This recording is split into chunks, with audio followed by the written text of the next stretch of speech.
that off season and getting to where you're at now, man? You know what? It's every offseason, every team, they go through different stuff, man. Right. You know, I tell you the one thing about the Steelers, and Coach Tomlin and all the coaches, they did a good job of keeping everybody focused, man. Task at hand. You know, you can't worry about people getting traded, in trouble, people not here. You know, most of the guys, I think 90% of the guys were there during our OTA workouts, man. You know, we had just a good turnout. You know, the guys love being together. You know, it's a very family-oriented team. And everybody stood together, man. We were just out there working, man, every day trying to get better. Talk about the change in just this football society where now, like, there's media at OTAs. In fact, there even OTAs exist because, like, 5-10 years ago, there really weren't any OTAs. Like, you guys maybe met up here and there, but just talk about that. It seemed like you never stopped being with the team. Right. I mean, I heard stories back, 20, 30 years ago. You know, there was no off-season workout. You know, you show up when the season, that's when you get in shape. You know, this thing starts evolving, man. You know, people want a championship. You know, the thing about football, man, you really got to do something every day to get better at your craft, man. If and the goal is to win a championship. So in order to achieve that, you got to spend more time together. You got to, more film in the weight room and stuff like that. So the coaches, they gonna try to get everything out of you because they want to win a championship, and hopefully the team, most of the guys on the team want to win that championship, and that's the way to get it. Man, tell me something that people don't understand, the layperson that doesn't really watch a lot of football, that they don't understand about the NFL life. You know, a lot of people, they think it's a game. People. I tell people, they call me, my family members, friends, yeah, man, I left work. They're like, work? Nah, it's work. You tell me a job, especially, we're about to go to camp, where I'm up at 6 o'clock in the morning. I don't get back into my room till 10 o'clock at night. That's a job, and that's for a whole month. You don't see your family, nothing like that. That's 7 days a week. It doesn't stop. That's a job. You know what I mean? That's more than a job. That's a lifestyle. So during the season, you there all day long. You get a day off, but you're there at 6 in the morning or 7 in the morning. The meetings start. You got to work out, and then you don't get home until maybe 6 o'clock that night. And then when you get home, there's more film work. It never stops. So this thing, football, you get a very short period of time to play, but it takes up 90% of your life, and people don't understand that. A lot of people, they look at the money, but just talk about, like, I guess one thing that kind of put me on game was, like, obviously seeing the recent New York Times story about the concussions and the types of injuries you guys have, and even a man in Pittsburg, not Pittsburgh, Cincinnati, the receiver Chris Emery, where he had like the issues before he died. I mean, it's a serious sport, man. It's the most physical sport. It's a man's game, grown man's game. It takes years off your life, they say. They say most people that play special teams most of their life, their life expectancy might be a little bit shorter than the average person. They might only live to 60-something years old.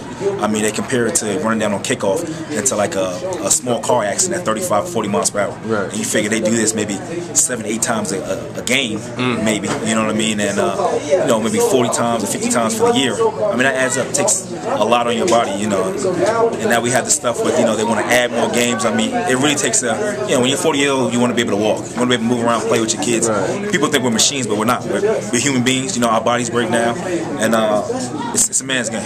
So, talking about the extra game, I mean, how do the players feel about that overall? I mean, it's going to be an interesting thing, too. Yeah, I mean, we're not with it. It's insensitive to, what we got to do, on a day-to-day basis. They want to add games, but they don't care about pretty much what happens after football for us. You know what I mean? You really got to take consideration. They just saying, it's only 2 more games, but, that's 40 or 50 more plays for each game. You're talking about 80 more plays. It adds up. If you're lucky enough to have a career of 7-8 years, that adds up. That's a lot of banging on your body, and people don't realize that. We're not machines. We're human beings. Things break. We get banged up. So I hope they got to respect that.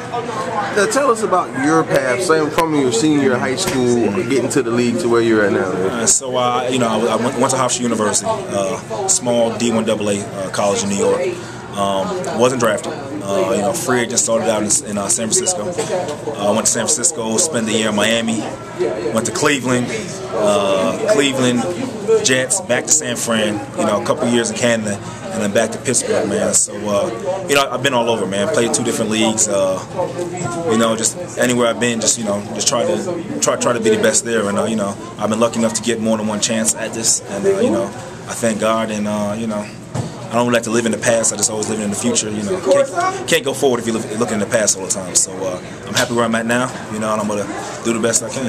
One of the things I noticed about this camp, guys like Rennie, guys like Stevie, and just a lot of the guys they weren't like the high first draft picks, and these are guys who had to really kind of journey and labor to get to the NFL and to get to positions where they actually can give back. Man, just talk about that and just how special it is to get that kind of group of guys together, man. You know, it is, man, because, you know, obviously most of the guys said nothing was ever handed to us, you know. And not to say that, you know, your first round pick, something was handed to you, because everybody has to work, but, you know, some guys have to put in a little bit more work than others, right. You know, and most of the guys here, that's what it is. But, you know, it builds character, you know, and we're able to, you know, tell our story, you know, no matter what you're going through, and everybody has problems, no matter what you're going through, man, if you have a goal in life, and you're serious about something, and you're trying to get somewhere, man, if you put your heart into it, your mind into it, your soul into it, man, it can be accomplished, you know, whatever it is that you want to do. And that's a testament to, you know, most of the guys here. So one last thing, what's your outlook on the season for the Steelers, man? Super Bowl. I mean, you know, if I shot for anything else less, and my coach told me I shot for anything else less, I'm not going to be there. You know, we go to work every day planning to get ready to go back to Super Bowl and win. You know, that's the goal for each team every year, you know, and we don't want to fall short of that. You know what I mean? So, you know, like I said, we had a great OTA. Everybody was working. I think, you know, we got better as a defense, and you know, if we don't go to Super Bowl, we're gonna be upset. Thanks.